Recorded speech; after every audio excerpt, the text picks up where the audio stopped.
जब धर्म के लिए अधर्म इस रूप में बढ़ा तो विनाश हो गया, पूरे अधर्म का, पूरे असत्य का विनाश हो गया। स्वयं श्री कृष्ण भगवान क्योंकि वहाँ थे, क्योंकि श्री कृष्ण भगवान ने कहा है जहाँ धर्म होता है वहाँ मैं होता हूँ, जहाँ मैं होता हूँ वहाँ पर सफलता होती, जय होती है। तो इस ढंग से आपने देखा कि जो महायज्ञ कल से चल रहा है, अखंड वाणी महायज्ञ, तो ये क्यों चल रहा है? ये इसलिए चल रहा है कि आपको मालूम है हनुमान जी की अभी कि वो जब अपनी शक्ति को भूल गए थे तो नहीं समझ पा रहे थे कि किस तरह वो भगवान राम की आज्ञा का पालन करें।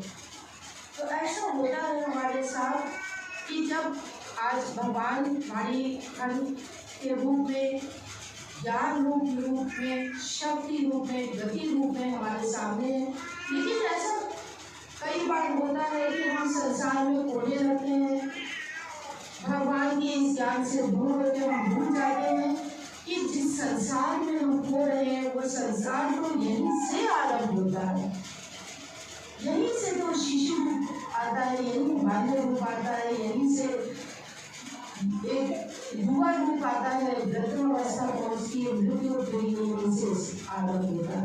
हम इसी रूप को, भगवान के रूप को किसी और ही संसार में हम खोने लगते हैं। तो ये महायज्ञ का जो आरंभ कल से हुआ था, ये इसीलिए आरंभ हुआ था कि आप इस ज्ञान गंगा में डुबकी लगाएं, आप समझें कि भगवान ने आपसे क्या चाहा है, क्या मांगा है, क्या हम उसी दिशा में चल रहे हैं या हम किसी और दिशा की ओर चल रहे हैं। ये जो भगवान का महायज्ञ, अखंड वाणी महायज्ञ था, तो ये था एक प्रतीक था, एक हमारी अखंड भक्ति का, अखंड हमारी शक्ति का, एक अखंड हमारे धर्म का, और अखंड हमारी एकता और अखंड हमारी मानवता का। ये महायज्ञ इसका प्रतीक है। अखंड मानवता जब मैं कह रही हूँ तो इस रूप में ये नहीं ले रहा है हमें कि मानवता केवल मानव के लिए है। मानवता वो है जो हर एक के लिए होती है, जो हर प्राणी में भगवान के इस रूप को देखती है। तो भगवान ने बोला सर्वम सर्वभूतेषु, हर रूप में मैं हूँ।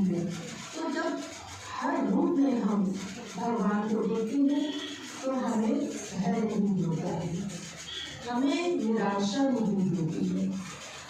भगवान ने अभी क्या कहा?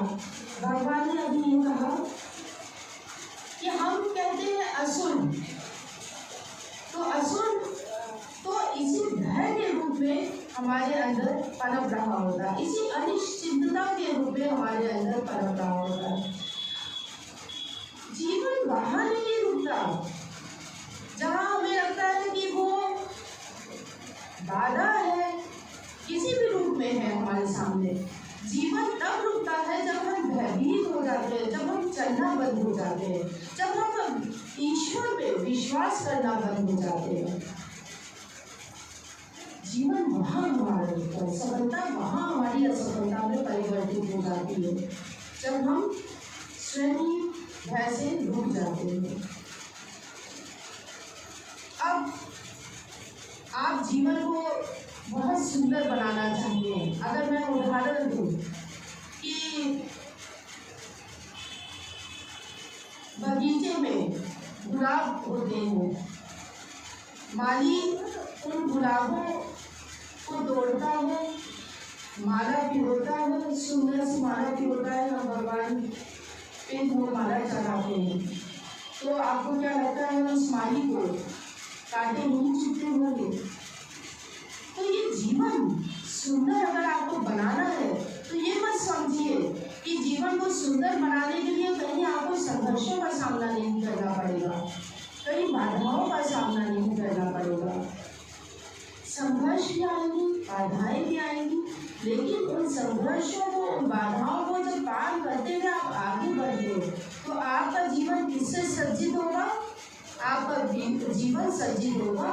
आत्मविश्वास से, आत्मबल से।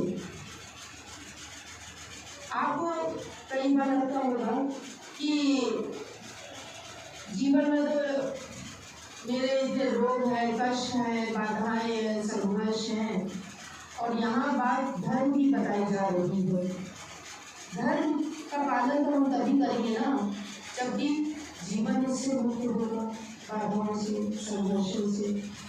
तो देखिए, धर्म में केवल यही भगवान ने बताया। धर्म अगर आप इस रूप में लेते हैं कि कुछ हमने माला जप ली, कुछ हमने धागे बांध दिए, कुछ हमने कर्मकांड कर लिए, कुछ हम कहीं तीर्थ स्थानों में चले गए, तो अवश्य ही मैं विश्वास देती हूँ आपका जीवन कभी भी बाधाओं से मुक्त नहीं होगा। लेकिन जिस रूप में भगवान ने आपसे वो जीवन चाहा है कि कर्म करो सत्य के लिए, कर्म करो मानवता के लिए, तो उस जीवन में भी संघर्ष आएंगे, लेकिन जब आप रुकेंगे नहीं तब वहाँ आत्मविश्वास होगा। ये जो आत्मविश्वास की मैं बात कहती हूँ, तो ये आत्मविश्वास हर क्षेत्र में, वो कोई भी जीवन का क्षेत्र हो, सफलता पाने के लिए एक, समझ लीजिए, एक अटूट आपका एक अस्त्र शस्त्र है जो कि आपको कभी टूटने नहीं देगा। ऐसे ही आप, अगर मैं उदाहरण